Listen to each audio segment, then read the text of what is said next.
नमामि संस्कृतम मीमांसा संस्कृत प्लेटफॉर्म पर आप सभी लोगों का स्वागत है। दोस्तों, हमने यह एक सीरीज प्रारंभ की है जो मूलतः संस्कृत ऑप्शनल से संबंधित है, अर्थात यूपीएससी संस्कृत ऑप्शनल से संबंधित है। और इस सीरीज के अंतर्गत यूपीएससी में संस्कृत ऑप्शनल के जितने भी पुराने पेपर्स हैं, प्रश्न पत्र हैं, उनको हल किया जा रहा है। ठीक है, क्वेश्चंस को हल किया जा रहा है। और इस ऑप्शनल में हम इस सीरीज के अंतर्गत सन 2022 तथा सन 2021 के प्रश्न पत्रों को हल कर चुके हैं।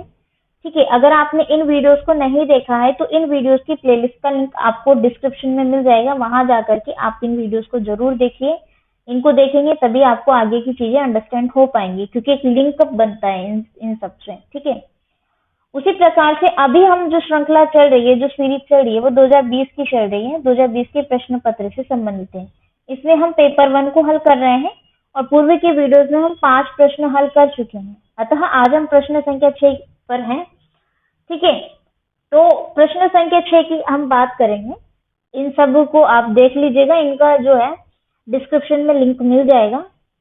ठीक है, अब प्रश्न संख्या 6 की बात करते हैं। दोस्तों, प्रश्न संख्या 6 जो है, मूलतः जो यूपीएससी ने पाठ्यक्रम निर्धारित किया है उसके तहत प्रश्न संख्या 6 कला एवं संस्कृति से संबंधित है। ठीक है, इससे संबंधित यहाँ पर प्रश्न बनता है प्रश्न संख्या 6 में। किंतु इसका तात्पर्य यह तो है ही नहीं कि प्रश्न संख्या 6 जो है कला एवं संस्कृति से ही पूछा जाएगा। भाई, ये प्रश्न एक ऐसा प्रश्न है जिसमें दर्शन से तो पूछा ही पूछा जाना है। एक न एक प्रश्न तो आपका दर्शन से आएगा ही आएगा। ठीक है, ये जो कि अभी देखा भी जा रहा है, आप प्रश्न पत्र उठा के देखेंगे 1-2 सालों के, पिछले 2-4 सालों के, तो आपको ऑटोमेटिकली पता चल जाएगा कि कैसे प्रश्न पूछे जा रहे हैं। ठीक है, और दूसरी चीज मैं ये कहूंगी कि ये जो प्रश्न है ये वैसे तो ऑप्शनल है, आप चाहे तो इसको स्किप भी कर सकते हैं और चाहे तो अटेम्प्ट भी कर सकते हैं, आप पर डिपेंड करता है। पर अगर आप मेरे से पूछे कि मुझे ये प्रश्न अटेम्प्ट करना चाहिए या नहीं करना चाहिए, तो मेरा आंसर यही रहेगा कि यस, आपको ये प्रश्न अटेम्प्ट करना चाहिए। क्यों करना चाहिए, इसका भी फायदा है। वो ये है कि आपका प्रश्न संख्या 5 जो है अनिवार्य प्रश्न होता है और वहां प्रश्न बनते हैं प्रश्न संख्या 6 से तथा प्रश्न संख्या 7 से, जो कि 7वां है दर्शन से संबंधित है और 6ठा जो प्रश्न है वो कला एवं संस्कृति से संबंधित है। कला एवं संस्कृति आप वैसे भी पढ़े हुए होते हैं अपनी हिस्ट्री वगैरह में, जीएस वगैरह में। ठीक है, तो उसमें आपको ज्यादा दिक्कत नहीं आती है। तो ये 2 पोर्शन तो मैंडेटरी है कि आपके यहाँ से निबंध पूछा ही जाएगा संस्कृत में प्रश्न संख्या 5 में। तो उसको कवर करने के लिए ये तो आपको मैं तो ये कहूंगी कि पूरा सिलेबस कवर करिए। लेकिन अगर आप इस प्रश्न को अटेम्प्ट करने की बात कर रहे हैं तो मैं ये जरूर कहूंगी कि इस प्रश्न को आप जरूर से अटेम्प्ट कीजिए, आपको बेनिफिट ही मिलेगा, क्योंकि आप इसको बहुत अच्छे ढंग से करेंगे फिर। ठीक है, अब हम बात करते हैं प्रश्न संख्या 6 की। प्रश्न संख्या जो 6 है वो कला एवं संस्कृति वाले पोर्शन से संबंधित है, किंतु प्रश्न जो पूछा गया है यूपीएससी का जो तरीका है वो अभी हम यहाँ पर देखेंगे। ठीक है, तो देखिए दोस्तों, प्रश्न संख्या 6 में क्या है, अधोलिखिताः सर्वे प्रश्नाः समाधाय। ये सभी प्रश्न आपको करने हैं जो नीचे लिखे गए हैं। इसमें पहला प्रश्न है, सांख्य दर्शनानुसारम कैवल्य सिद्धांत से चर्चाम कुरुत। ये सांख्य दर्शन से संबंधित है। आपको प्रश्न से ही मालूम पड़ गया होगा कि ये सांख्य दर्शन से संबंधित है, अर्थात ये दर्शन से संबंधित प्रश्न है। तो सांख्य दर्शन में कैवल्य किस चीज को कहा गया है, कैवल्य सिद्धांत आपको बताना है। कैवल्य सिद्धांत, देखिए बहुत सारी चीजें होती है, आपको अलग अलग नाम देखने को मिलते हैं दर्शन में, आपको उनका अर्थ पता हो या न पता हो डजेंट मैटर। लेकिन अब मैं आपको ये बता दूं, कैवल्य शब्द आया है यहाँ पर, तो ये एक मोक्ष से संबंधित है। यूं कहे कि ये मोक्ष ही है। भारतीय दर्शन में 9 दर्शन है। भारतीय दर्शन के अंतर्गत 9 प्रकार के दर्शन आपको देखने को मिलते हैं। ठीक है, वो सभी मोक्ष को स्वीकार करते हैं, लेकिन सबके अलग अलग रूप हैं। कोई उसको निर्वाण कहता है तो कोई उसको कैवल्य कहता है, कोई मुक्ति कहता है तो कोई मोक्ष कहता है। उसी प्रकार से मोक्ष जो शब्द है, उस मोक्ष शब्द को सांख्य दर्शन में कैवल्य के नाम से जाना जाता है।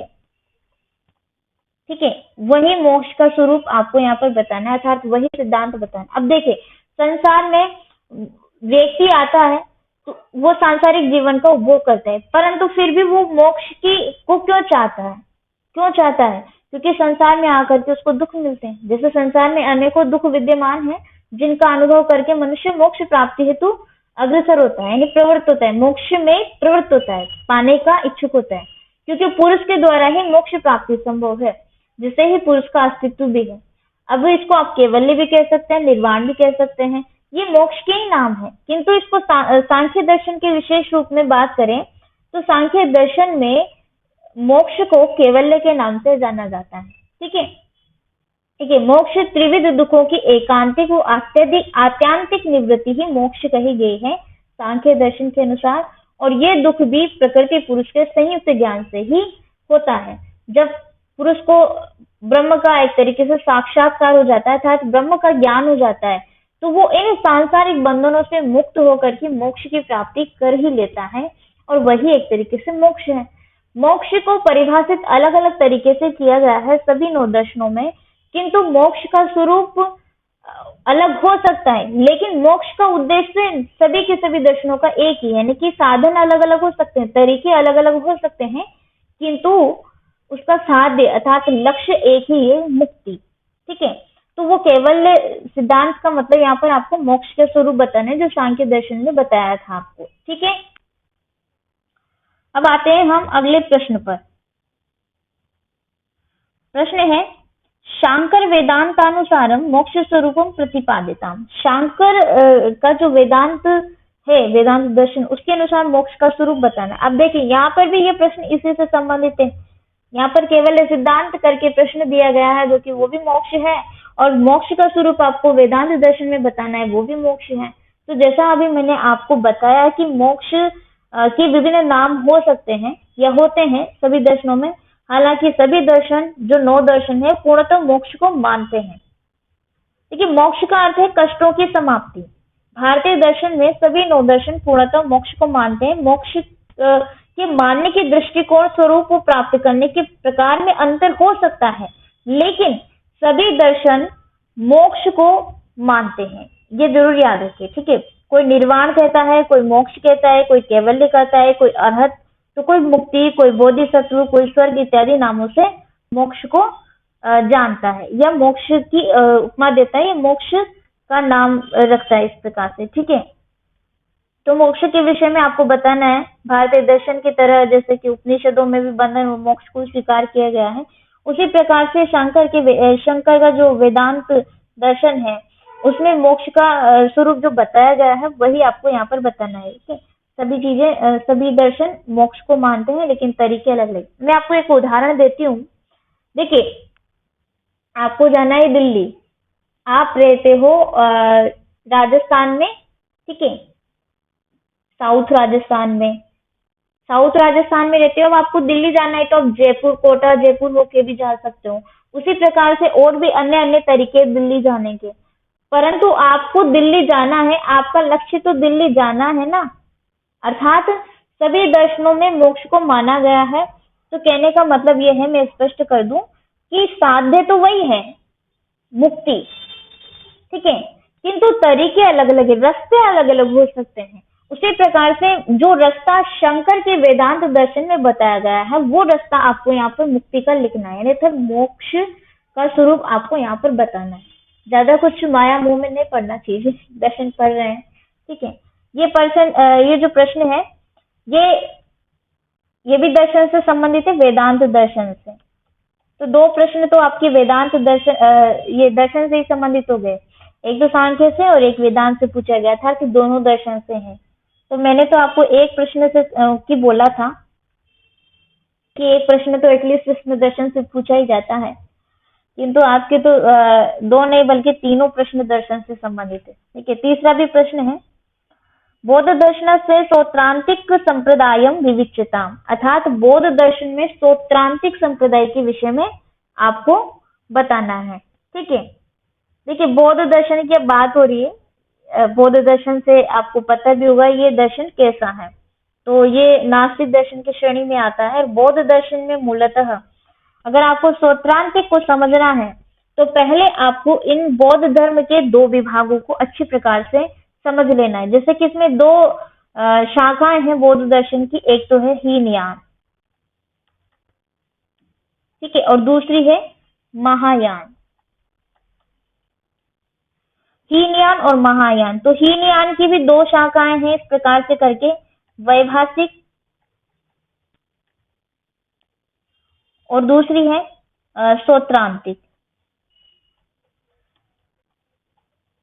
ठीक है। और महायान की भी दो शाखाएं हैं, योगाचार, इसको आप विज्ञानवाद के नाम से भी जानते हैं। उसी प्रकार से दूसरी शाखा है माध्यमिक, जिसको आप शून्यवाद के नाम से भी जानते हैं, ठीक है। ये चीजें आपको पता होनी चाहिए, नहीं है पता तो नोट कर लीजिए, वैसे भी ये सारी चीजें क्लासेस में अच्छे से बताई गई हैं, ठीक है। अब हीनयान में क्या होता है, हीनयान में बुद्ध की जो शिक्षाएं दी गई थी उनको जैसा था वैसा ही स्वीकार किया गया, जबकि महायान में बुद्ध की शिक्षाओं में कुछ परिवर्तन जन भावनाओं की तुष्टिकरण के लिए किया गया है, ठीक है।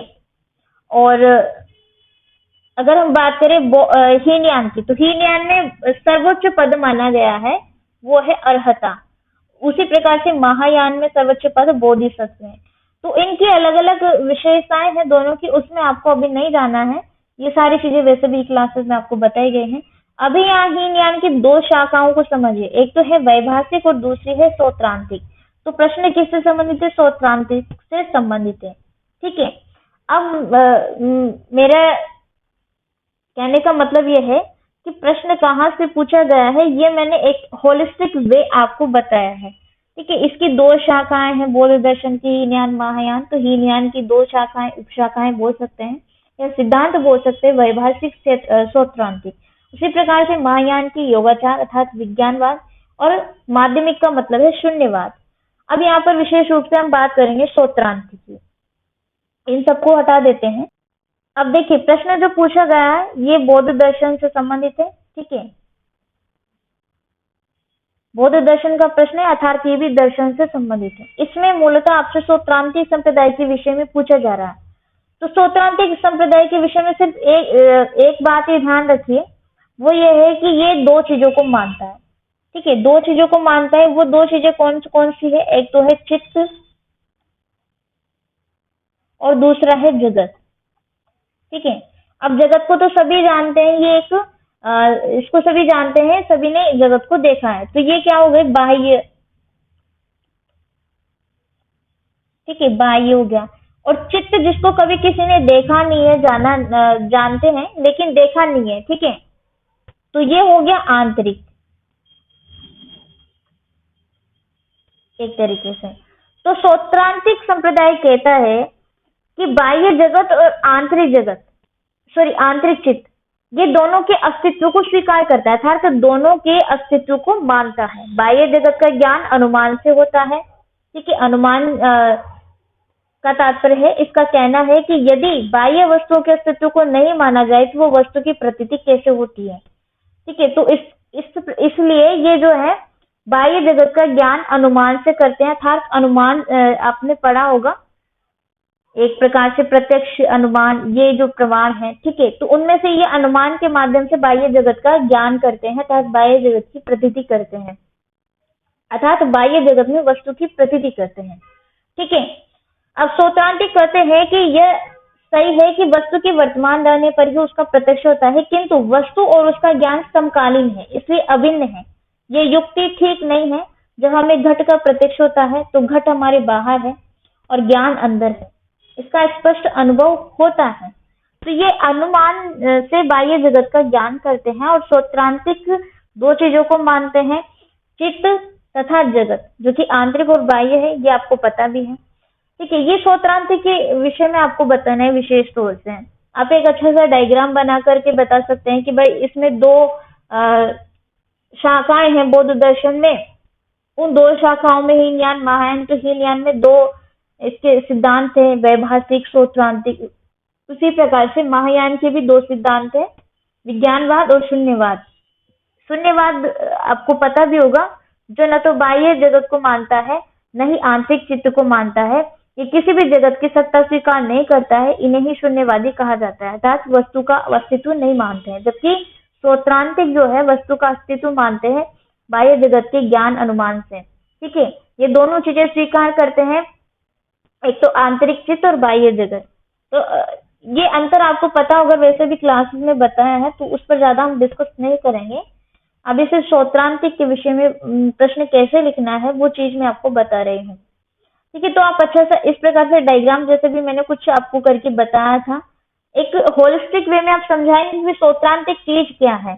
आप उसकी परिभाषा, विभाषा, उसका उदाहरण, सारी चीजें, उसकी कोटेशन तो बाद में लिखेंगे, लेकिन एटलीस्ट श्रोत्रांतिक चीज निकल कर के कहाँ से आई है वो जब तक आप स्पष्ट नहीं कर देंगे तब तक कैसे पता चलेगा कि श्रोत्रांतिक क्या है।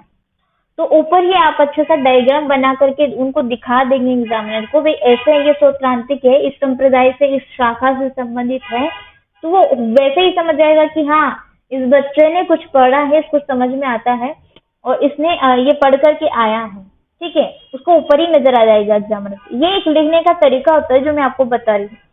आंसर सभी को पता होता है, लेकिन लिखने का तरीका सबको नहीं पता होता है, वही चीज आपको इम्प्रूव करनी है। ठीक है, तो उम्मीद करती हूँ आपको ये सारी चीजें समझ में आई होंगी। मैं मेरी वाणी को यहीं पर विराम देती हूँ। आप सभी लोगों का बहुत बहुत धन्यवाद। नमामि संस्कृतम।